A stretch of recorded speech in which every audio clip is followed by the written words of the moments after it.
fil Olivier Lerner, notre correspondant à Paris. Merci d'être avec nous. Olivier, est-ce qu'on en sait plus sur la progression de l'enquête à l'heure actuelle ? On se pose deux questions, Cyril, à l'heure qu'il est. Pour l'instant, nous n'avons pas les réponses, mais on les attend avec une certaine impatience. Qui est cet homme qui serait âgé d'une trentaine d'années, qui a donc voulu rentrer dans le commissariat ce matin à midi? Qui est-il? D'où vient-il?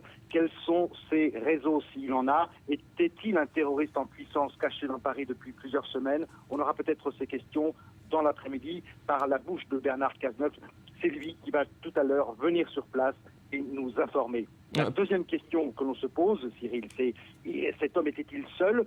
Était-il accompagné d'un deuxième homme qui pourrait commettre un surattentat, autrement dit qui pourrait se faire sauter dans Paris, dans le quartier de la Goutte d'Or cet après-midi, ou faire exploser une voiture? Cette question, là encore, nous n'avons pas la réponse et nous l'attendons pour cette fin d'après-midi. Alors, il y a un lourd dispositif de sécurité dans le quartier où vous vous trouvez, Olivier Lerner, ce quartier populaire de la Goutte d'Or. Ça veut dire quoi? Ça veut dire qu'on craint un nouvel attentat sur place?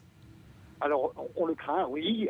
On en a pour preuve deux, trois éléments. D'abord, les lignes de métro 2 et 4 ont été fermées, c'est-à-dire les stations entre Belleville et Blanche sont fermées depuis plus d'une heure maintenant. Et sur la ligne 4, entre la porte de Clignancourt et Réaumur-Sébastopol, là, pas moyen de prendre le moindre métro. Autre signe d'inquiétude, on demande à la population de rester à la maison. Les écoles sont pour l'instant confinées. Il y a 2 écoles maternelles rue de la Goutte d'Or. Et depuis plusieurs heures maintenant, donc les enfants sont à l'abri, confinés, avec interdiction de sortir. On peut imaginer qu'à 16h30 tout à l'heure, à la sortie des écoles, on verra encore plus de monde. Les parents, évidemment, s'inquiètent, ils vont venir. Et là, ça risque de poser, évidemment, de gros problèmes pour les forces de sécurité, de faire comprendre aux parents qu'il ne faut pas venir pour l'instant. Il ne sera pas possible, dans un premier temps, en milieu d'après-midi en tout cas, de récupérer les enfants.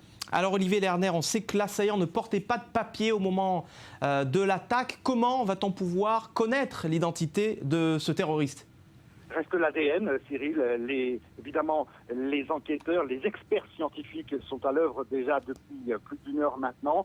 On devrait savoir, parce qu'on va évidemment procéder en urgence, en accéléré. On va demander aux experts scientifiques de faire vite pour effectivement donner un nom, donner une histoire, retracer la vie de cet homme pour savoir effectivement d'où il vient, s'il est français, peut-être à travers ces différentes frontières. C'est extrêmement important pour la suite de l'enquête et on peut penser qu'à partir de là, quand nous aurons identifié effectivement cet homme, nous en saurons plus sur cet attentat ce matin, sur cette attaque terroriste, sur ce geste peut-être, non on ne peut pas dire d'un déséquilibré, parce que pour attaquer un commissariat, il faut d'abord être anti-français, anti-police, anti-nation, et ensuite déséquilibré. Donc en tout cas, on en saura plus avec les éléments ADN fournis peut-être en fin d'après-midi.